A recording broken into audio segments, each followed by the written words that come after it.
Mesdames, Messieurs, bienvenue à la dernière séance du cours de cette année qui a été dédiée à l'usage juridique du passé chez les Romains.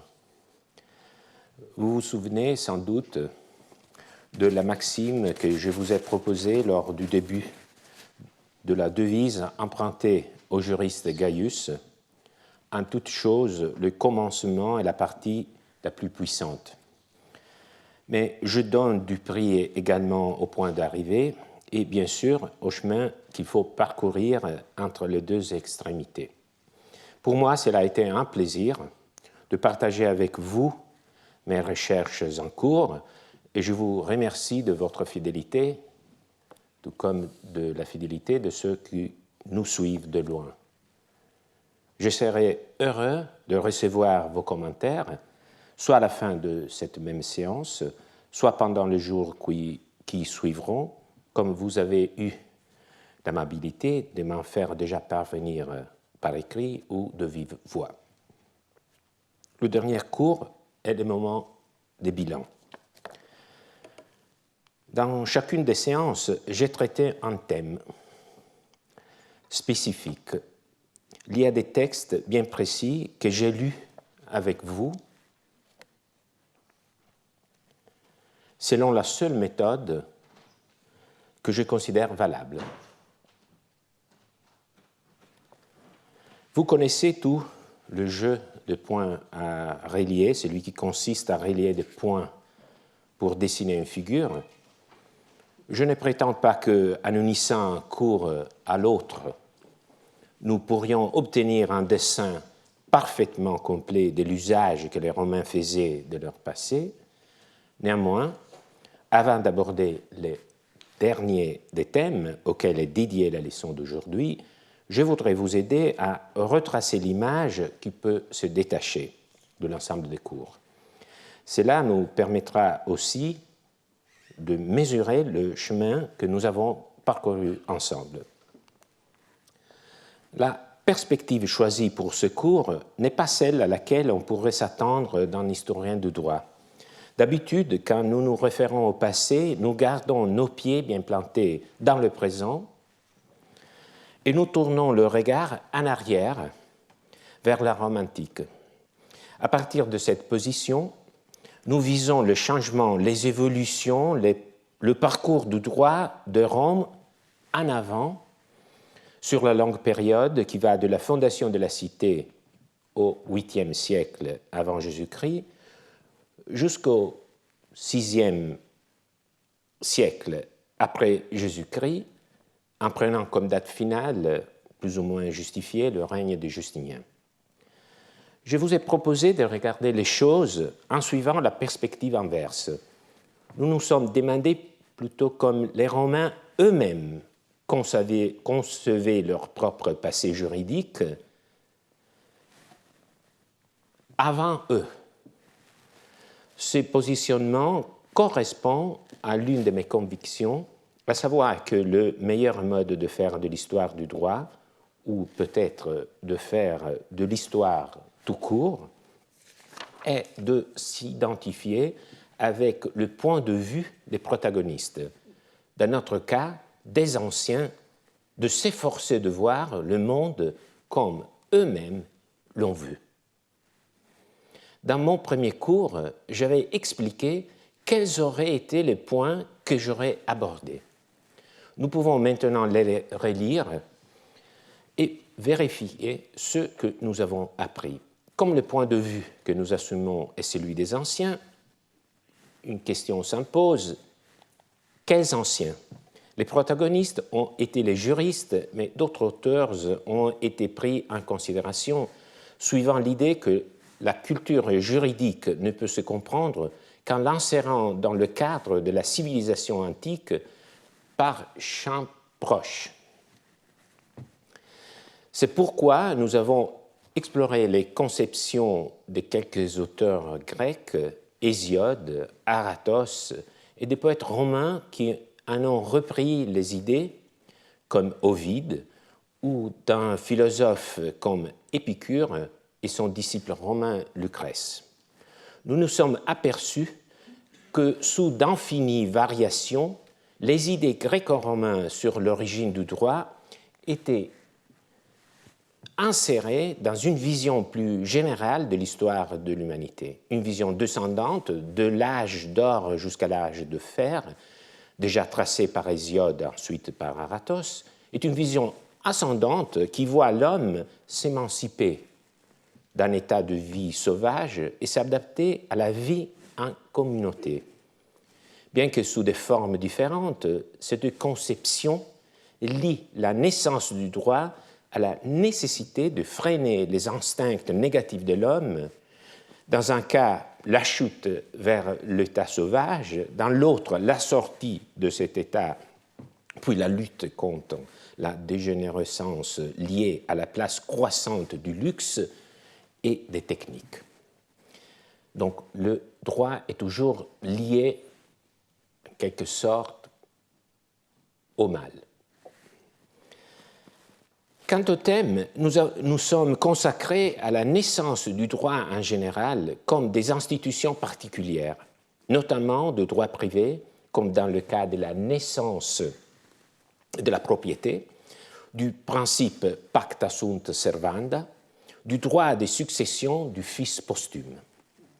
Enfin, chaque texte a été examiné pour découvrir quelle fonction avait le rappel historique. Souvent, c'est un usage de l'histoire juridique qui part du présent et fantasme d'un passé pour expliquer le présent, comme par exemple à propos justement de l'origine de la propriété ébauchée par Nerva le fils.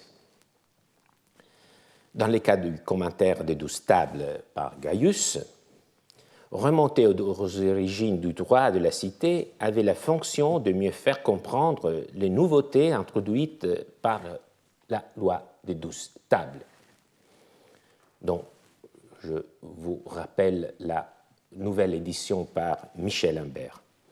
Pour Pomponius, l'histoire était un outil pédagogique, une façon de mieux rendre mémorisable le système des sources du droit. Sa façon d'écrire était celle d'un historien géométrique et il a réduit l'histoire à une sorte de définition dynamique des concepts juridiques, une histoire lexicale.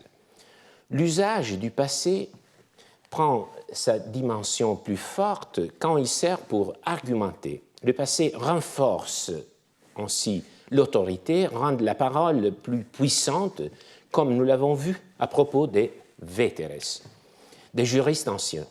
Mais il sert aussi à appuyer des décisions spécifiques, comme à propos du nombre prévisible des accouchements multiples. En général, donc, les Romains et les juristes en particulier avaient bien une conscience du passé. C'était, si vous voulez, le défi que nous avons assumé en vous proposant ce cours. Mais le passé, plus ou moins imaginaire, est un élément que les juristes intègrent dans leur discours qui sert à rendre plus claire la configuration présente des institutions juridiques ou à exposer de façon pédagogique et plus facilement mémorisable les contenus juridiques ou enfin pour attribuer à des faits ou à des opinions un surcroît de fiabilité, donc d'autorité. En général, les juristes transforment les passés lorsqu'ils l'insèrent dans leur discours qui reste régi par des critères de décision qui appartiennent au droit. Je pense qu'on peut résumer leur attitude en disant que le rôle du discours juridique est de ramener la réalité à des mots qui l'anticipent, une sorte de projection plane d'un monde courbe.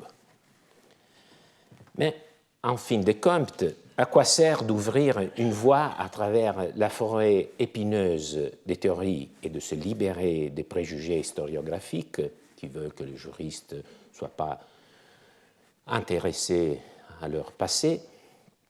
Pourquoi vous ai-je émené avec moi dans cette traversée? Mon vœu était et demeure celui de redécouvrir les textes avec un regard, je n'ose pas dire neuf, mais du moins éveillé, car on reste éveillé lorsqu'on s'attend à ce que quelque chose peut encore se réaliser, et je pense qu'il reste encore des choses à dire et à découvrir dans l'étude du droit romain. C'est pour cela que je voudrais maintenant vous présenter un texte qui jusqu'à présent a échappé à l'attention des savants, bien qu'il soit le texte le plus long qui nous soit parvenu d'un juriste de l'époque d'Auguste, et donc également l'un des textes juridiques les plus anciens, qui sont d'ailleurs très rares. Je chercherai à vous montrer à travers cette lecture pourquoi les textes juridiques méritent d'être considérés avec autant de soin que ceux dédiés au reste de la littérature latine. Cela nous confirmera également que les symptômes de leur conscience du passé peuvent se cacher et d'être retrouvés sous des formes vraiment inattendues. L'auteur en est Gaius Ateius Capito. Gaius Ateius Capito. Il incarne le juriste romain typique. Capito fut un collaborateur important d'Auguste et après de Tibère. Sa date de naissance est inconnue. Il naquit peut-être autour de 45 avant Jésus-Christ. Il est attesté encore vivant dans le Senatus Consulte de Pison, Pison père, du 20 après Jésus-Christ. Donc, un 20 après Jésus-Christ, il était encore vivant. Sa démarche intellectuelle peut se résumer par deux aspects. Il possédait une grande connaissance des rites et des costumes antiques de la cité, et il mit à profit ses connaissances antiquaires pour participer à la construction du Principat augustin. C'était une attitude en pleine syntonie avec l'esprit du temps. Auguste faisait continuellement appel au passé, au moment même où il introduisait un profond renouvellement de la vie publique, mais aussi privée des Romains. Restauration et révolution cheminaient ainsi strictement liés, et Capito fut l'un des intellectuels, et pas des moindres, qui donnèrent à Auguste les moyens culturels de réaliser cette opération idéologique et politique de révolution-restauration. C'est à Capito, par exemple, qu'il revint de calculer que le jeu séculaire, qui célébrait à Rome la clôture de chaque centenaire et l'ouverture du suivant, devrait se tenir précisément en 17 avant Jésus-Christ, ce qui donnait à Auguste une occasion très bienvenue de se présenter comme le protagoniste d'une nouvelle époque.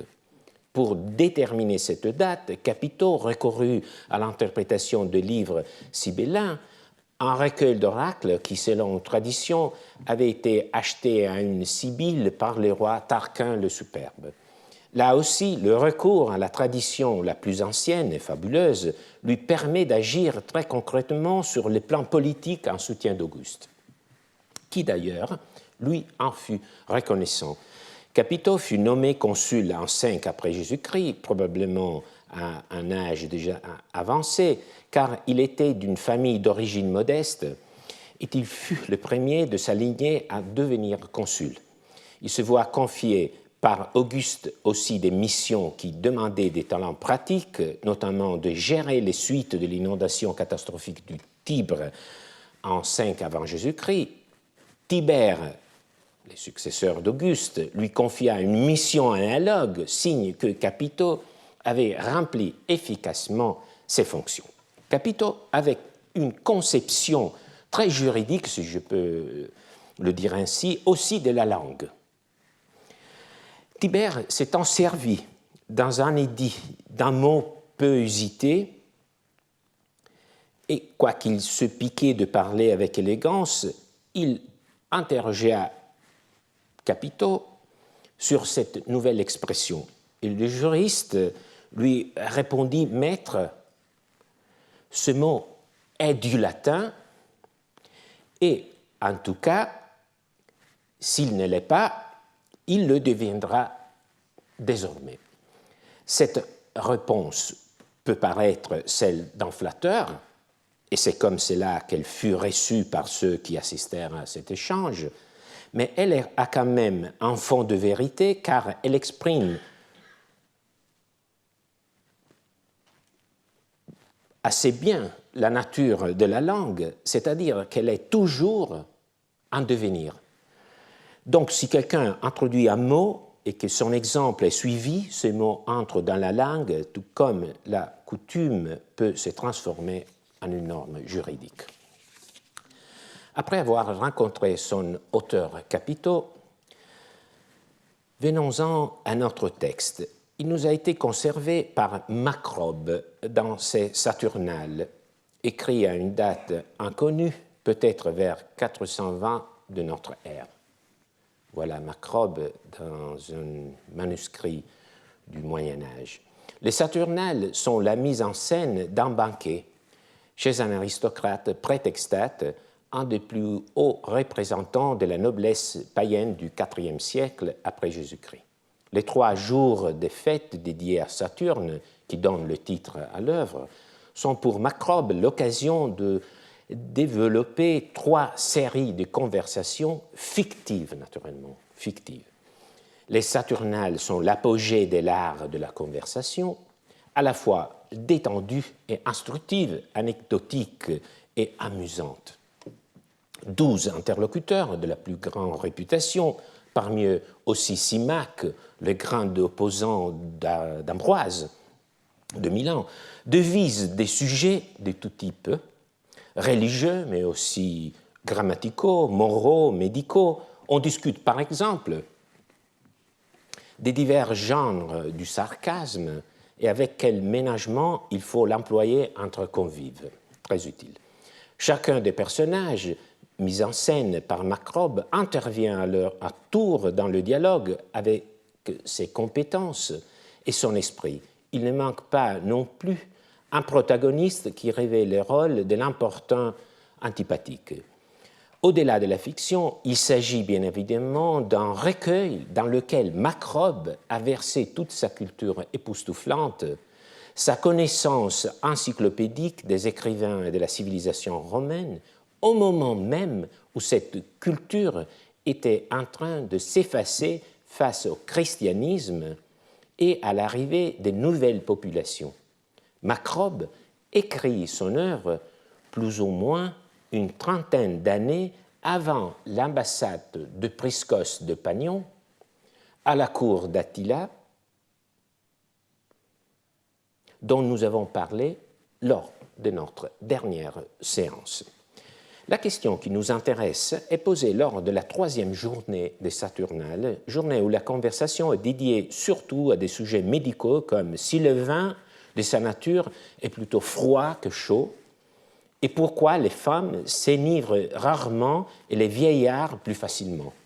Ou encore, pourquoi la honte et la joie font rougir et pourquoi la crainte fait pâlir. Le protagoniste est souvent médecin, d'Isarius, que les autres bombardent de questions.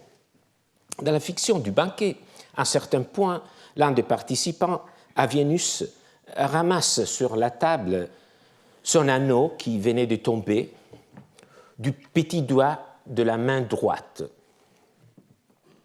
Les autres amis lui ayant demandé pourquoi il le mettait à une autre main et à un autre doigt qu'à celui qui est consacré à les porter, il leur montre sa main gauche enflée par suite d'une blessure, ce qui explique cette étrangeté.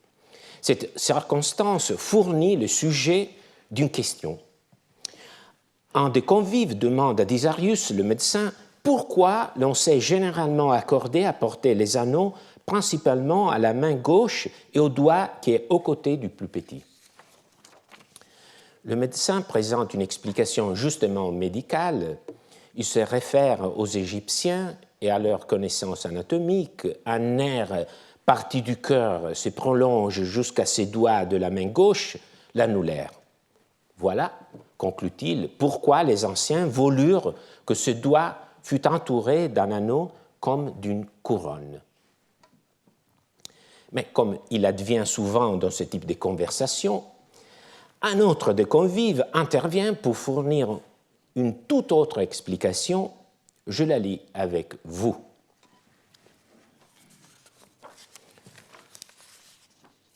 Alors, Caecina Albinus, voici le nom de ce convive, prenant la parole, dit « Si vous le voulez bien, je vais vous rapporter ce que je me souviens d'avoir lu sur ce même sujet dans l'œuvre d'Ateius Capito, l'un des hommes les plus instruits du droit pontifical.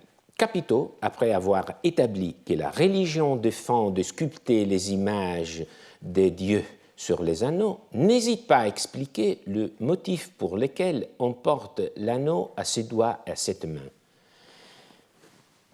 Les anciens, dit Capito, ici commence la citation du texte de Capito, les anciens,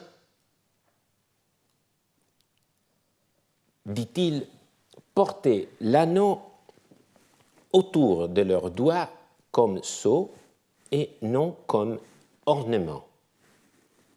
C'est pourquoi il n'était permis d'emporter qu'un seul, et encore ce droit n'appartenait qu'aux hommes libres à qui seul pouvait être accordée cette confiance qu'on attache à un sceau.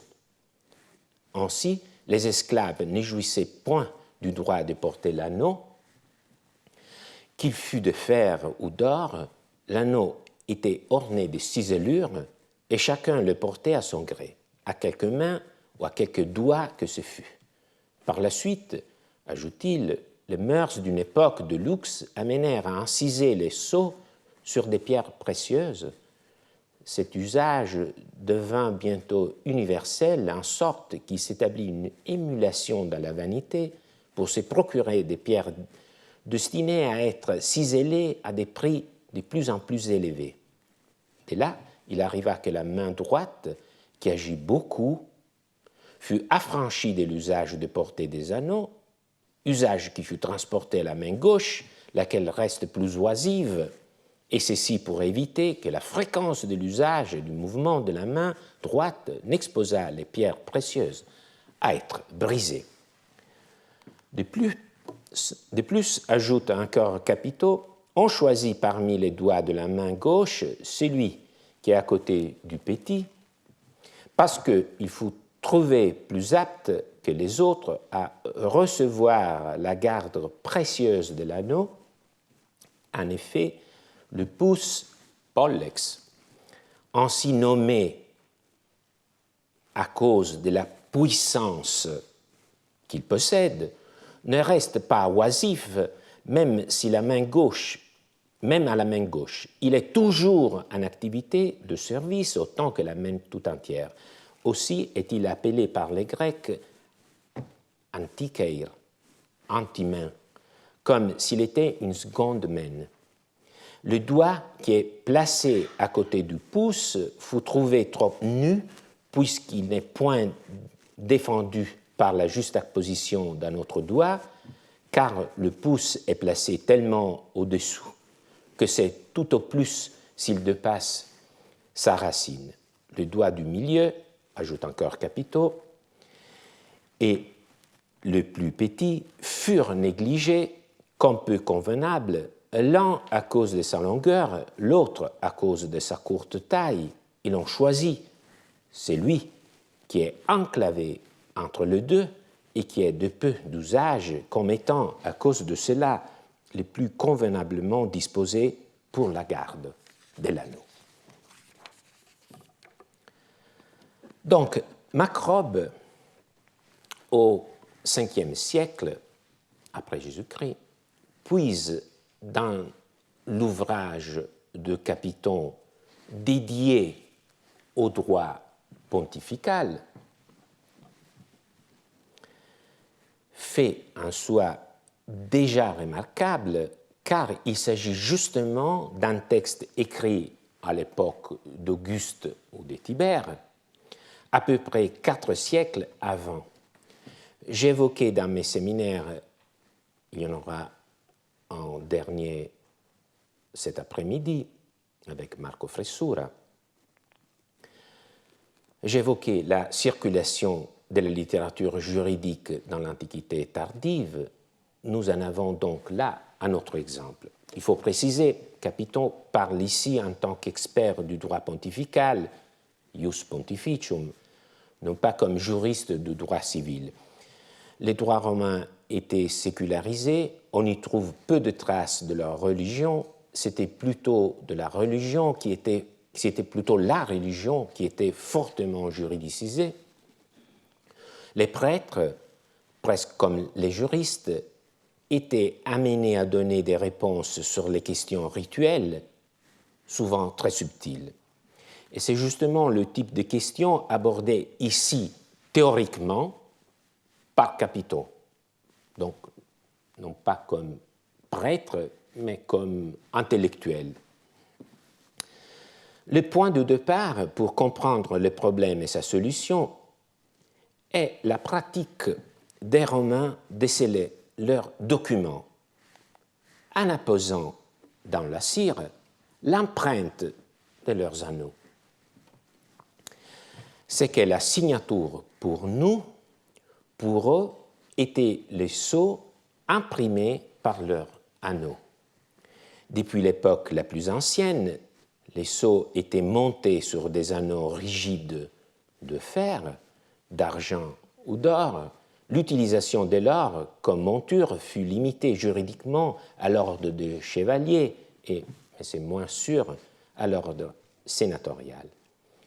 Les sceaux étaient normalement placés sur la cire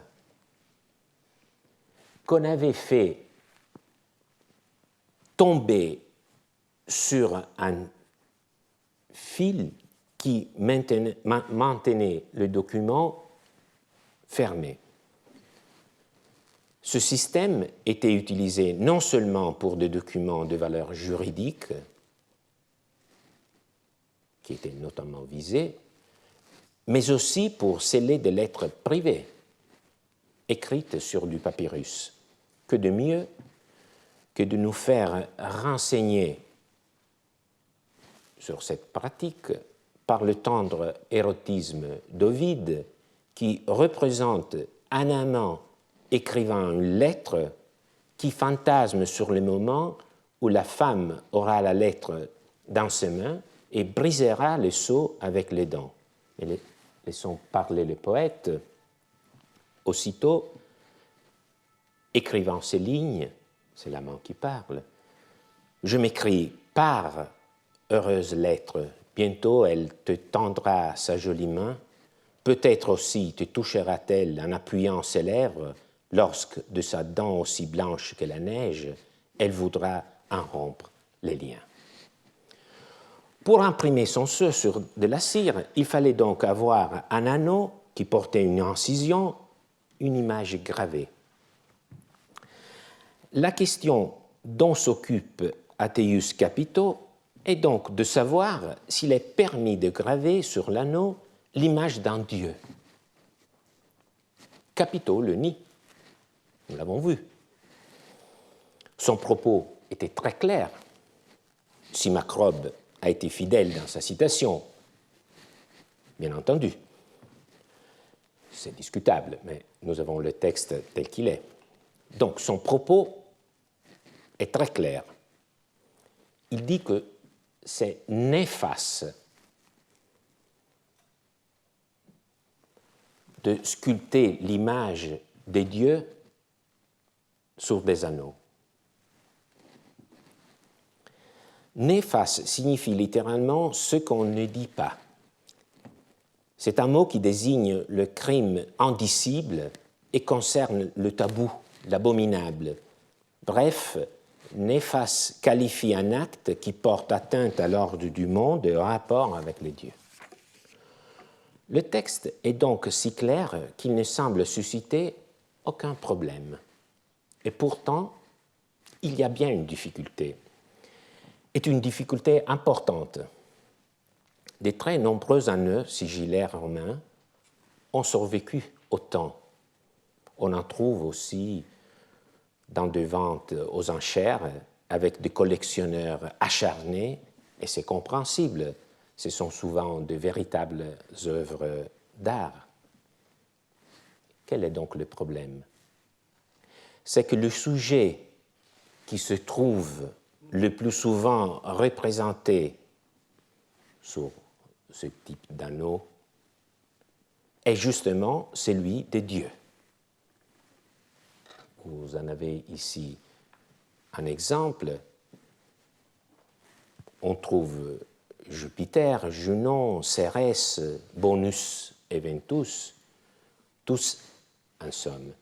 La mythologie était diffusée, les travaux d'Hercule, la guerre de Troie, le périple d'Ulysse, Énée, Rhea Silvia, Romulus, Rémus, des animaux étaient également souvent représentés, mais surtout des dieux. Justement, c'est ceux qu'il est, selon Capito, néfaste, abominable de graver sur des anneaux. Ici, vous voyez le sol.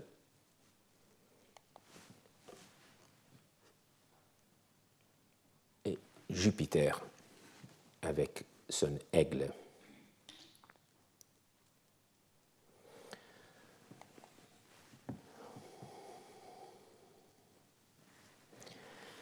S'il y a beaucoup d'études sur les anneaux, aucune ne prend en compte ce passage de Capito. C'est pour cela que nous devons essayer de donner nous-mêmes une réponse. Comment expliquer cette contradiction? Vous savez que la politique du Collège de France est d'enseigner la recherche en train de se faire. Et c'est là vraiment un exemple. Si vous avez une idée qui vous semble plus convenable que celle que je vais vous proposer, je vous prie de me la communiquer. Il faut tenir compte d'un premier élément que j'ai déjà évoqué rapidement. Capito n'était pas, pour autant qu'on le sache, un pontife.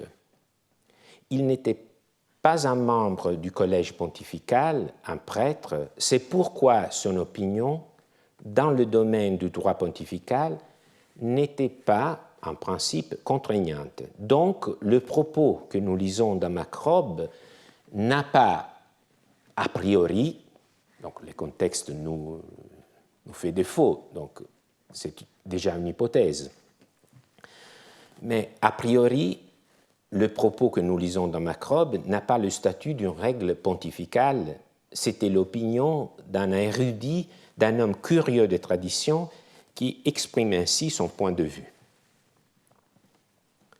Donc, ce statut d'avis savant et non pas contraignant peut expliquer pourquoi il n'a pas été suivi. C'est une possibilité. Bon. Mais il reste cependant à se demander pourquoi il a soutenu cette interprétation, alors que la pratique, il le savait bien, peut-être qu'il avait aussi son annulaire, un anneau avec l'image d'un dieu, allait dans un tout autre sens. J'ai pris en compte beaucoup d'hypothèses, je ne vous propose que celle que je crois être la meilleure, qui est fournie par deux passages parallèles, et je remercie John Scheid, Pontifex Maximus, de me les avoir signalés. Les passages se réfèrent tous les deux à l'époque de Tibère. et l'un d'eux implique directement Capito. Le premier est tiré de la vie de Tibère, écrite par Suétone. Quelqu'un avait enlevé la tête d'une statue d'Auguste pour lui en substituer une autre. L'acte fut déféré au Sénat et comme il y avait doute, on mena l'investigation faisant recours à l'interrogatoire sous la torture et l'accusé fut condamné. Ce genre d'accusation calomnieuse fut insensiblement porté si loin qu'on fit un crime capital de lèse-majesté, même d'avoir battu un esclave ou changé des vêtements près d'une statue d'Auguste, ou d'avoir été aux latrines ou dans le lupanar avec une pièce de monnaie, une bague portant l'effigie d'Auguste. Le passage décrit dans un crescendo une sorte de régime de la terreur. Tibère, directement ou par des magistrats complaisants, initie une série de procès de lèse-majesté, un crime puni par la mort ou l'exil, et c'est là contre des personnes qui auraient eu à son goût un comportement irrévérencieux vis-à-vis des représentations de l'empereur. Il s'agissait, dans ce cas précis, d'un empereur divinisé, Auguste. Parmi les différents cas énumérés, un nous intéresse plus particulièrement, celui où quelqu'un est puni pour avoir porté un anneau avec l'effigie de l'empereur dans un lieu inconvenant, aux latrines ou dans un lupanar, ou pour avoir eu avec lui, dans les mêmes lieux, une monnaie avec l'effigie de l'empereur. Le risque de tomber sur les coups de cette accusation était pour le moins important. La majeure partie des monnaies à Rome portait l'effigie de l'empereur. Je ne parle pas des lupanars, mais les latrines étaient des lieux de fréquentation quotidienne, presque des sociabilités dans le monde antique. Par cela, on voulait administrer une thérapie de choc, créer un halo de respect et de terreur autour de la maison impériale. Pour l'instant, donc, prenons bonne note que ce sont ici spécifiquement évoqués les anneaux sur lesquels était gravée l'image de l'empereur et que leur usage dans des lieux inconvenants était considéré comme illicite.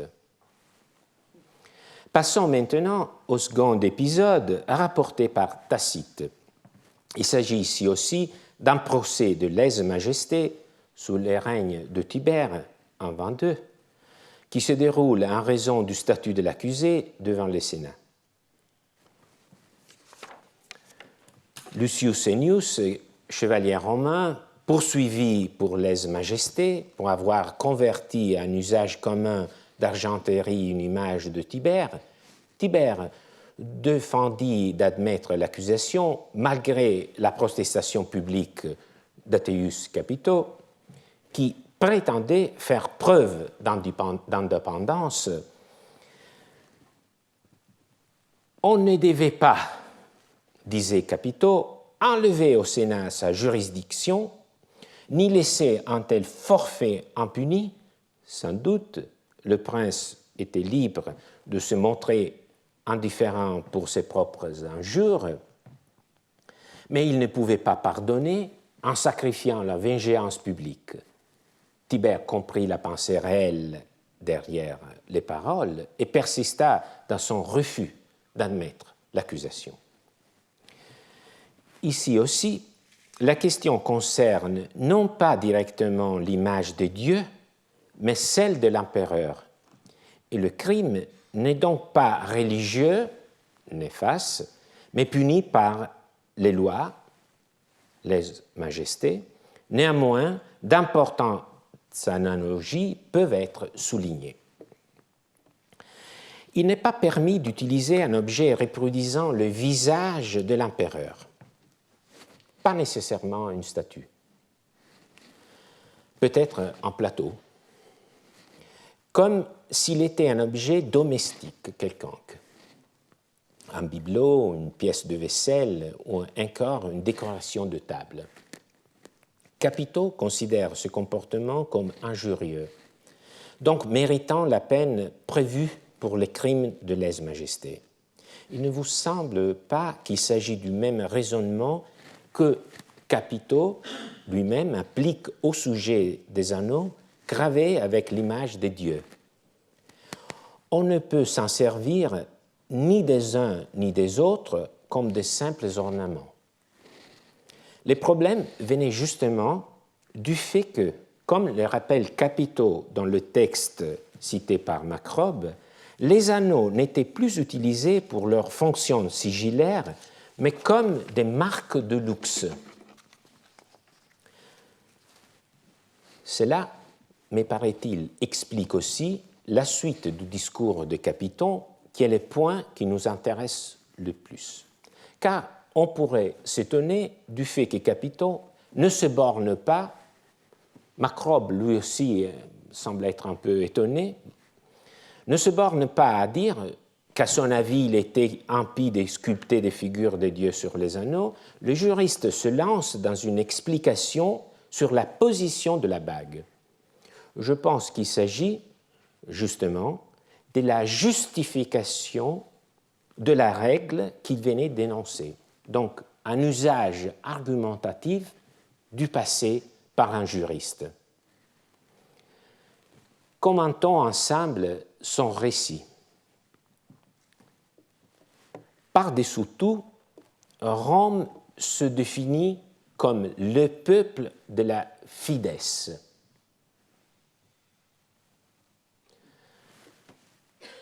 de la loyauté. Voilà pourquoi l'homme romain vertueux, au début du récit de Capito, utilise l'anneau non comme ornement.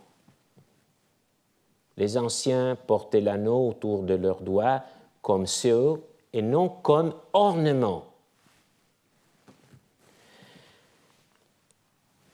Et chacun n'en possède qu'un et un seul, comme pour dire l'homme loyal n'a qu'une seule parole.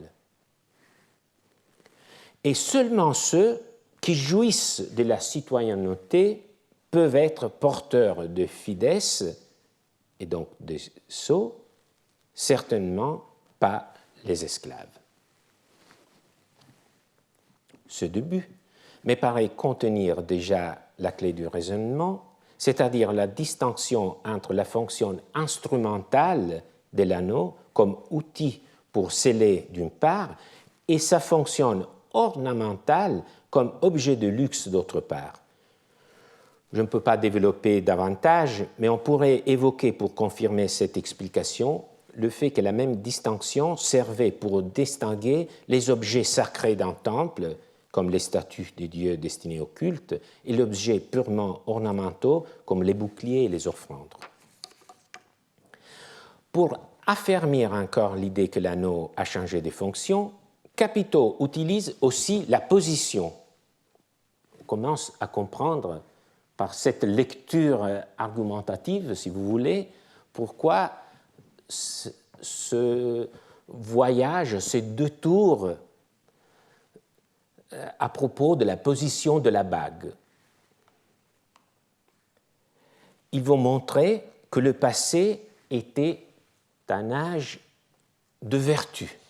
L'anneau s'est porté à la main droite, la main importante, car c'est la main du travail, mais et aussi de la fides. Mais peu à peu, le luxe l'emporte. Un siècle de luxe amena l'usage d'anciser les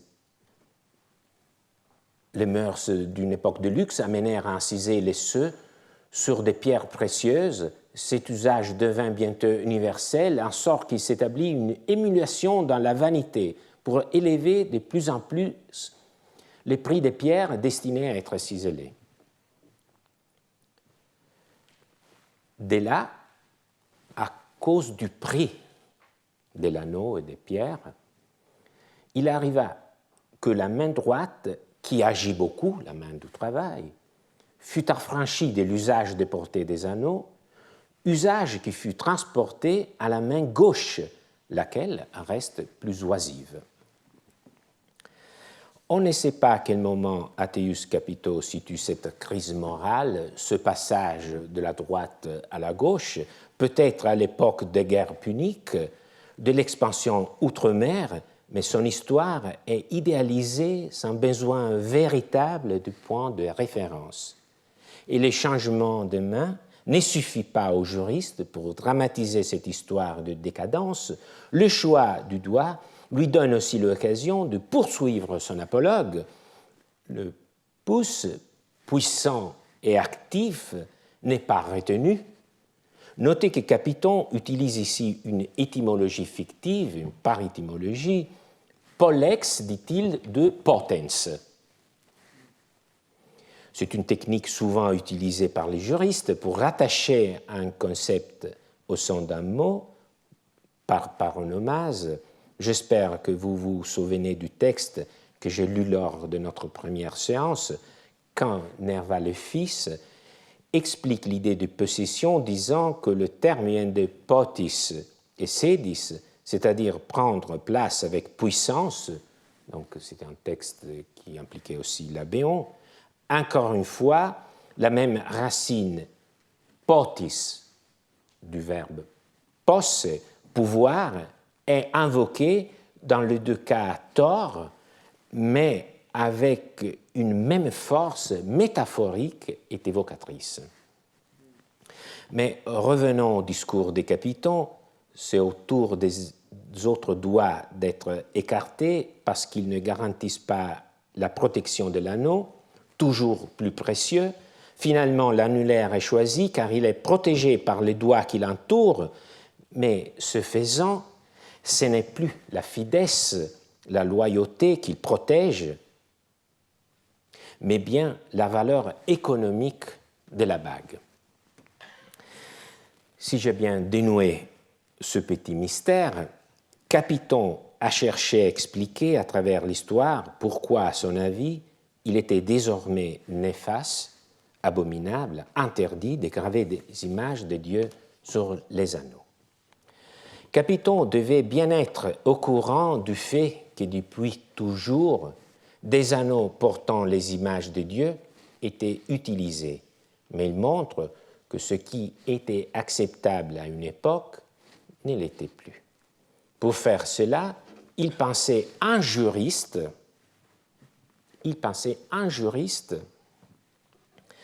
car d'abord, il introduisait une distinction sur le plan de la fonction de l'objet. L'anneau n'était plus un outil, un instrumentum, un outil pour sceller, ce qui aurait peut-être justifié d'y sculpter l'image d'un dieu ou d'une déesse, mais il était devenu un signe extérieur de richesse, un ornamentum. Cela dépend de l'histoire de Rome, de la décadence des mœurs, de la victoire du luxe. C'est la même distinction que le même Capito faisait à propos de l'image de Tibère, qui avait été utilisée par un chevalier romain, non comme instrument pour honorer l'empereur, mais dégradée en simple ornement ou instrument pour un repas luxueux, comme argenterie pour des fonctions quotidiennes. C'était Capiton qui avait insisté au Sénat pour qualifier ce comportement de très grave, une injure qui devait être punie comme crime capital. Cela n'est peut-être pas par hasard que ce soit le même juriste qui affirme qu'il ne faut pas sculpter l'image de Dieu sur des anneaux n'ayant désormais qu'une fonction de luxe. En somme, nous avons la possibilité de voir en action la pensée de Capiton dans deux contextes différents mais analogues et de voir qu'il s'appuie sur un même critère, celui de la destination, de l'usage que l'on fait de l'image de Dieu ou des empereurs. Certes, on pourrait se demander Laquelle de ces deux opinions a été exprimée en premier par Capiton? Peut-être Capiton a exprimé son opinion à propos de Dieu pour renforcer sa prise de position à propos de la protection de l'image de l'empereur Auguste Tibère. Il met son savoir au service du nouveau régime. Et peut-être qu'il a exprimé l'avis que Macrobe a relaté, il a exprimé cet avis pendant une discussion au Sénat dont nous avons vu les traces dans les textes de Tacite. Quoi qu'il en soit, son opinion a dû rester sans suite. Et pour une fois, nous pouvons être contents que l'opinion d'un juriste romain n'ait pas été retenue. Cela a permis que des pierres aient continué à être gravées avec des images de Dieu et que nous parvient ainsi ces chefs-d'œuvre en miniature. Mais l'histoire de Capiton, elle aussi, je pense, un chef-d'œuvre en miniature. Capiton fait sortir toute une histoire gardée dans les doigts d'une main. La décadence de mœurs est mise en scène à partir de la position de l'anneau. Les Égyptiens raisonnent en termes médicaux, les Romains raisonnent en termes moraux. S'agit-il d'un morceau de littérature? J'ose le penser, et par un écrivain astucieux, mais les juristes, comme nous l'avons vu, à travers cette littérature, répondaient avant tout à des questions d'ordre pratique. Je vous remercie.